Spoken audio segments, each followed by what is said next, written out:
They felt safe in America until Beijing went after their parents in China.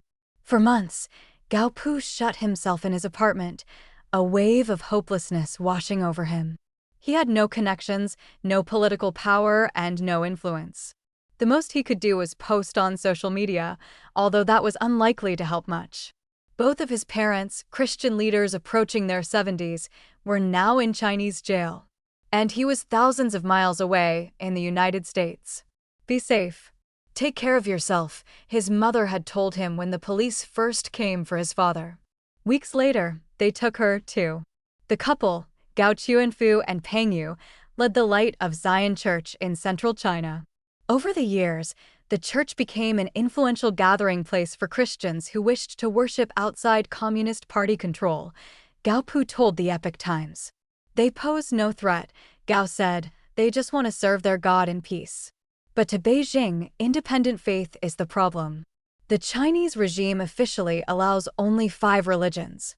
To operate, religious organizations must register with the government, align with socialist values, and show loyalty to the party. Veering outside of that tight boundary risks police harassment, a jail term, or worse. And tens of millions of believers face that peril day in and day out, be they house Christians, Tibetan Buddhists, Uyghur Muslims, or Falun Gong practitioners. Gao, like other children of Chinese religious dissidents, faces a paradox. He lives under the auspices of American freedom. But he faces the same choice he would have in China, self-censor or speak out and risk his loved one's safety. And neither do America's freedoms protect them from the heartache of knowing their families are suffering in China. At a March press conference in Washington, Representative John Molinar featured 2 daughters, Claire Lai and Grace Jean Drexel, who are caught in a similar dilemma. It's so important that as we appreciate our freedoms in this country, we recognize that that isn't the case with China, said Molinar, chairman of the House Select Committee on the Chinese Community Party. In China, he said, people are being unjustly held because of their love of God, their love of freedom, and the respect for human dignity that all of us would want to share. The party doesn't believe in free expression, he said. It doesn't have confidence in its ideas. It fears people of faith, and it censors the truth. Gao said that in those initial months after his parents' arrest, he was a walking shell. Several other pastors had been sentenced to multi-year jail terms, an ominous sign for his parents. Be prepared for a long fight, he recalled his parents' attorney saying. Why is that illegal? Last October, Grace Jean Drexel woke up to a text from her father, Beijing's Zion Church leader Ezra Jean. It was a prayer letter he had just sent to his congregation, voicing concern about the detention of another pastor the previous day. That entire day, Drexel and her mother tried to reach Jean and those around him. No one responded. Finally, they confirmed he was jailed as well, one of 28 swept up in Beijing's massive raid on Chinese house churches. Christmas came, then the Chinese New Year and Easter. The times for reunion with family passed in succession. Both Drexel and Gao spent these days worrying over their parents. Neither they nor their relatives in China have been able to see their detained loved ones face to face. The prisoners can't receive letters or phone calls. The sparse bits of information they've gathered about their conditions are not encouraging. Gao's mother, who had heart issues and anxiety, couldn't get her medication. Drexel's father was sleeping on a mat on the floor with dozens of others as wind and rain swept in through the cell's glassless window, leaving the inmates shivering at night. Gao's parents' supposed crime is using superstition to obstruct law enforcement, a charge later changed to fraud. Jean is accused of illegal use of information networks. Both Gao and Drexel said the Chinese authorities' claims are baseless. If you push them and you ask them, what is the illegal information that is being spread? They can only point to the sermons and the worship music that is still available on YouTube, Drexel told the Epoch Times. Why is that illegal in China, and what is it about this normal sermon and worship music that is illegal? Either you capitulate or you die. Religious believers in China can see their fortunes turn overnight if they fall out of favor with the party. When the regime launched a nationwide campaign to eradicate Falun Gong in 1999, it stunned practitioners of the spiritual discipline. They went in waves to Beijing, pleading for leaders to change their mind. Awaiting them were more arrests and beatings. Never mind that state media had lauded many of these individuals as model citizens, frontline volunteers during a major flood just a year prior, top performers at their workplaces, elite university students, veterans, and scientists. Overnight, they became public enemies destined for prison. A similar fate befell Chinese Christians years later, noted Pastor Bob Fu, founder of Christian human rights group China Aid. When a major earthquake devastated China's mountainous Sichuan province in 2008, hundreds of thousands of Christians mobilized, bringing in supplies to the region and setting up makeshift schools for displaced children. But even amid the rescue efforts, authorities continued to go after them, Fu said.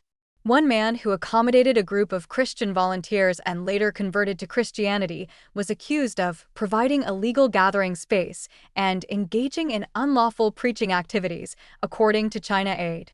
He was detained for 5 days. Everything is political in the eyes of the Chinese Communist Party, Fu told the Epoch Times. When the party wants to play God, he said, a refusal to bow to the Chinese leadership's portrait or worship the Communist Party doctrine constitutes a betrayal. Drexel's father paid the price for saying no. In 2018, authorities shut down Zion Church after he refused their demand to install surveillance cameras inside the building. They also imposed an exit ban, barring the pastor from leaving China. It's either you capitulate or you die. That's the regime's modus operandi, Drexel said. Maureen Ferguson, who sits in the U.S. Commission on International Religious Freedom, described an across-the-board crackdown. They are persecuting every faith community, from the Uyghur Muslims to Falun Gong to the Tibetan movement to the underground Catholic Church to the Christian house churches, she told the Epoch Times. The policy is systematic, and it's deliberate, to have the Chinese Communist Party in control of every facet of religion, she said. People of faith so often come under attack because the authoritarian government wants to control the people, and there's a higher power that people believe in and follow their conscience, so an authoritarian state views that as a threat. Since 1999, the United States has consistently designated China as a country of particular concern over the regime's severe religious freedom violations. Blissfulness then blows. Liu Zhidong's voice breaks as she speaks of her 60-year-old mother, Kong Qingping. Their last reunion was in late 2019. Kong flew to Liu's Bay Area home and stayed through the Chinese New Year. Every day after work, Liu rushed back, opening the door to the aroma of hometown food, beef stew, crispy sweet and sour pork, stir-fried prawns. Months later, Liu was still savoring the plump, juicy dumplings that her mother packed in her freezer. Every bite made her feel that her mother was still around, she said. Those blissful weeks were too fleeting. About a month after Kong returned to China, police raided her home, seizing leaflets and books relating to her faith, Falun Gong. Kong lived in hiding for more than 2 years before the authorities tracked her down, handing her a 7-year sentence. Upon hearing the verdict, Liu's mind went blank. It's so long, she told the Epoch Times. 7 years, I just can't bear to think of it. Twice, the police altered statements from Kong's neighbor, describing Kong distributing flyers around the community compound, according to Liu. The neighbor wouldn't sign it, but it entered into the court record regardless, a court ruling the Epoch Times reviewed shows. The ruling cited the wording of New Year's messages Kong had hung around her door frame as incriminating evidence. One read, "Be truthful, be kind, forbearance is top of mind." The words related to the 3 tenets, truthfulness, compassion, and tolerance, that are central to Falun Gong's teachings. Liu found the authorities' reasoning beyond comprehension. Which one of these words violates the law, she said. It's simply telling people to be a better version of themselves. Pressure. More painful yet is living under America's First Amendment, yet knowing that exercising those freedoms will impact the people one loves in China. Activist Rushan Abbasa's work in speaking out about the mass repression targeting fellow Uyghurs in Xinjiang led to the arrest of her sister Gulshan, who is still in jail. After issuing a bounty for Hong Kong dissident Anna Kwok, the city convicted Kwok's father for attempting to withdraw funds linked to her. The threats came for Liu too. Not long after she told her mother's story at a demonstration, Chinese authorities flashed a photo of Liu, holding a banner, to her mother's attorney. The message was clear: "We are watching." They also conveyed an explicit warning: "Don't ever come back to China," she said. "The fear is real." Drexel said she feels herself followed and monitored when she meets with people about her father's case. Her mother's tire was slashed inside her garage, a possible scare tactic, she said. Now expecting their third child, Drexel and her husband have installed security cameras around their house. Her husband sleeps with a metal bat next to the bed, just to make sure she and their children are safe. "They want us to be quiet," Drexel said, referring to authorities in China. "Not to mention I am a mere individual, and yet I'm trying to expose what has happened in the second most powerful nation in the world." Beijing, she added, has everything in its toolkit. They have the justice system. They have police. "I am just myself," she said. It is a very fearful thing to think about. Joy to sorrow. For these children of Chinese religious dissidents, the notion of filial piety, of honoring, respecting, and caring for their parents, is so ingrained in traditional Chinese culture that they wouldn't think to mention it explicitly. But it's there, supercharging their sense of numbness, separation, and guilt. In May 2023, Doria Liu and her husband celebrated World Falun Dafa Day, a day honoring the public introduction of their faith and the Falun Gong community's resilience amid ongoing suppression in China. During a video chat, Liu showed her mother, Meng Zhaohong, a photo of them holding their months-old son, their faces beaming, in bright yellow shirts to celebrate the day. Meng, who had gritted her teeth through numerous torture sessions in Chinese prison, quietly wiped her eyes. They promised to talk again the next day. It never happened. Meng went to jail for talking to shoppers at a farmer's market about Falun Gong. In the 11 years since Liu fled China, Meng had missed her daughter's wedding, the birth of her grandson, and all the joys of witnessing the little boy grow.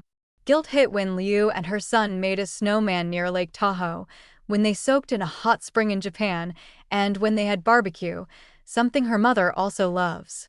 When everyone's laughing, when happiness surges, that's when it suddenly hurts. "It's like, I can't allow myself to be too happy," she told the Epoch Times. "As soon as I feel happy, I will remember that my mother is suffering in China." Every experience marks a memory that Meng has missed. She hasn't gone on a trip abroad nor seen a ski resort. Today, Liu writes long letters, jotting down sparks in her life and seeking Meng's counsel on child rearing.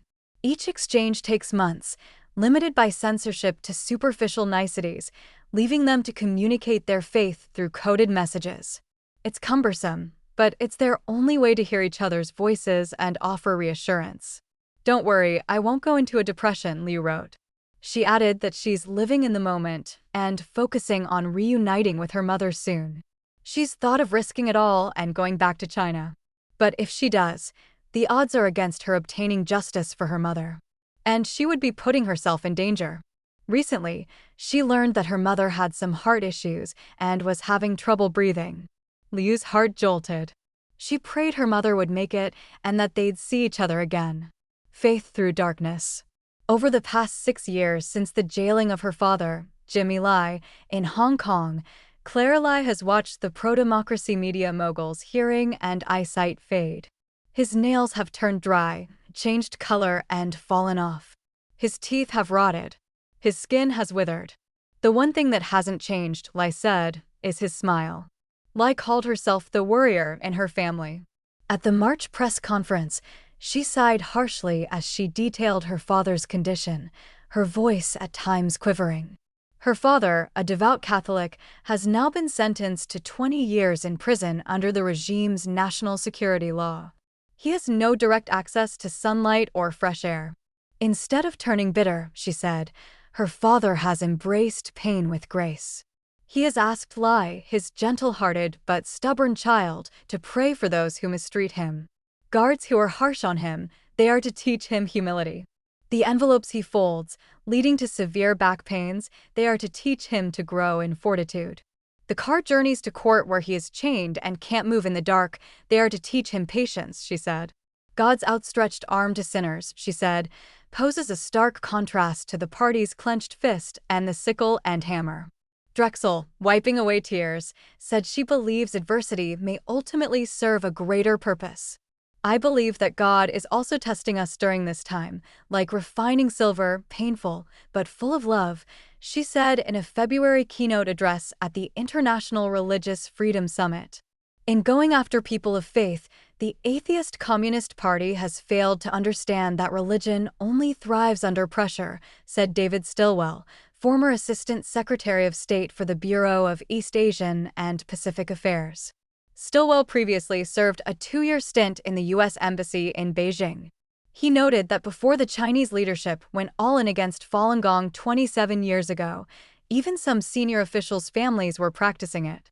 The regime went so hard against Falun Gong. That was a mistake, he told the Epoch Times. Former Chinese leader Jiang Zemin, who single-handedly unleashed the sweeping eradication campaign at the time, wanted Falun Gong gone in 3 months. That hasn't happened. Neither have house churches disappeared from China. This persecution of faith is self-defeating, Stilwell said. More repression begets more resistance. It's human nature. It's spiritual nature, too, he said. A patch of hope. On Chinese New Year's Eve, Liu Zhitong's family was wrapping beef pepper dumplings. They were the very same kind that her mother had made 6 years ago, when she was free. Kong's weight had dropped more than 30 pounds a few months into her detention, Liu said. Kong was a slave laborer sewing some products, although Liu didn't know what kind. It was hard to not think of her mother. And as Liu did, her heart ached, as if a rock was pushing down on it, she said. She sought solace in spiritual teachings, reminding herself that all is temporary. As these parents languish in Chinese jails, their children in America cling to hope. Molinar, the House China panel chair, recently wrote to President Donald Trump about the systematic and growing religious persecution in China. The scope and scale of the CCP's arbitrary and wrongful detentions and other abuses, such as family separation and forced labor, arguably constitute crimes against humanity, he wrote, urging the president to raise the matter during his mid-May Beijing trip and set the religious prisoners free. The arrest of close friends Ezra Jean and Gao Chuanfu in China has also reconnected their son and daughter in America, making the fight less lonely for Drexel and Gao Pu. We need a win on our side, no matter how small, Gao said. They feel vulnerable, but they also want their parents back. And they see no other option but to keep speaking out. Doria Liu recalls happier days, when she and her mother could still make calls. Liu's family had just settled into their new home. Her mother had talked about all the vegetables she would plant, some green beans here, some eggplant there. Once I come over, she'd said. The patch remains largely idle. A few saplings stand behind a manicured stripe of meadow. It's waiting for her to sow the seeds, Liu said.